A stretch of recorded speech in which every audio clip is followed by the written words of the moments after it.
मैं डॉक्टर रश्मि पाल SJP 24 channel में स्वागत करती हूँ। आई होप आप सभी लोग अच्छे होंगे।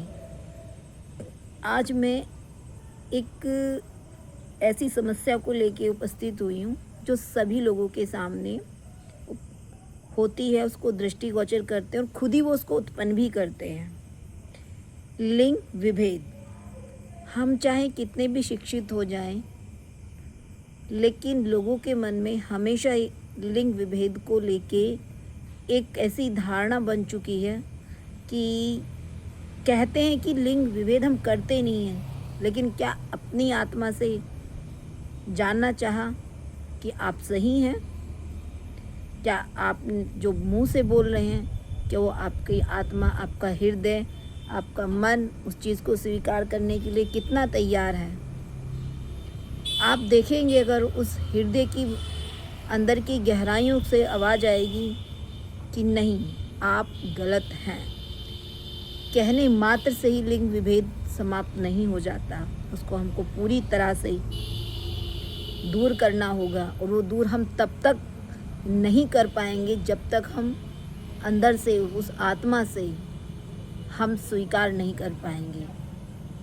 आते हैं मुद्दे पर कि अभी मैं एक जगह गई तो वैसे उनकी बेटियां मतलब अच्छी खासी पढ़ी लिखी हैं और जॉब भी कर रही हैं, और उनके 3 बेटियां हैं, तीनों अच्छी पोस्ट पर हैं।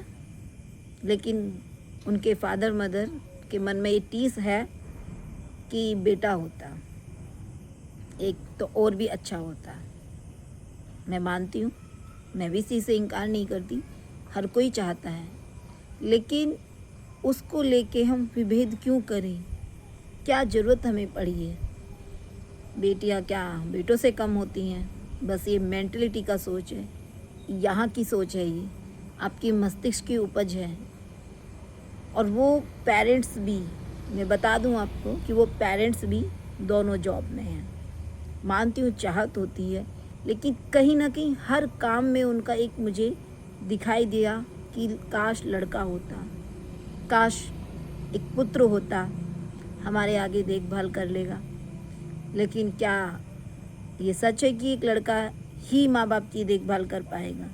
एक लड़की देखभाल नहीं कर पाएगी क्या? नहीं। ये जो बुढ़ापे का जो हम सहारा ढूंढते हैं, वो आपके कर्म होते हैं। आपके अगर कर्म अच्छे हैं, आप अपने जीवन में कर्म अच्छे रखेंगे, तो मैं इस चीज़ का आपको विश्वास दिला सकती हूँ कि आपकी पुत्री ही आपको बेटे से कहीं ज़्यादा सम्मान देगी, आपको कहीं आपकी ज़्यादा सेवा करेगी।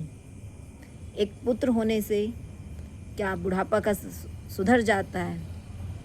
मेरी आयु तो कम ही है, लेकिन जितना मैंने अपने जीवन में देखा है कि पुत्र वेल सेटल्ड हैं, अच्छी तरह से विदेशों में जॉब कर रहे हैं, अच्छा अर्निंग कर रहे हैं, लेकिन उनके फादर मदर कहाँ पर हैं? या तो अकेले पड़े हुए हैं या फिर वृद्धाश्रम में हैं। सोचिए। और जब पुत्री को पता चलता है, बेटी को पता चलता है कि हमारे पेरेंट्स वहाँ पर हैं, वो तुरंत उसको लेके आती हैं। एक आध को छोड़ दीजिए, देखो अपवाद का तो मैं आपसे बात करती हूँ कि एक आध तो हर जगह ही होता है, पुत्र सारे ख़राब भी नहीं होते, लेकिन यह है कि 80% पुत्र ऐसे ही होते हैं। कड़वा है लेकिन सच है ये। और दोष देते हैं कि भाई पत्नी ऐसी होगी। यार पत्नी ऐसी नहीं है, उस लड़के में ही कमी है। वो लड़का ही मतलब इतना उसको मैनिपुलेट या उस चीज़ों को कर देता है। और उसको बताना चाहिए कि मैं एक पति के साथ साथ एक पुत्र भी हूँ, एक मेरे माता पिता भी हैं, उन्हें मेरी ज़रूरत है। जब ऐसी इस तरह का थॉट होगा तो आई थिंक मेरे हिसाब से वो कंडीशन आएगी ही नहीं कि हम बिना मतलब किसी की लड़की को दोष दे देते हैं कि उसकी वजह से। अरे उसकी वजह से कैसे? आपके पुत्र में कमी है, उसको स्वीकार करिए, उसको समझिए। तो मेरा कहने का मतलब है कि जो शिक्षित लोग भी हैं, वो भी लिंग विभेद कर रहे हैं, तो अशिक्षित की तो बात ही क्या है?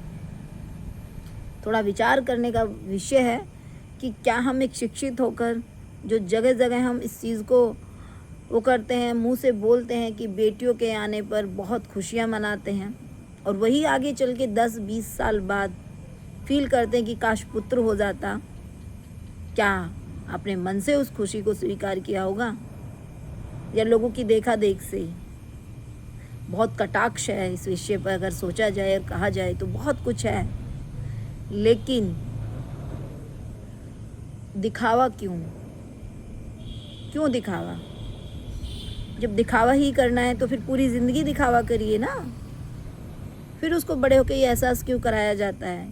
क्या लड़कियों को महसूस नहीं होता उस घर में कि मेरे फादर मदर दुखी है कि काश एक पुत्र होता?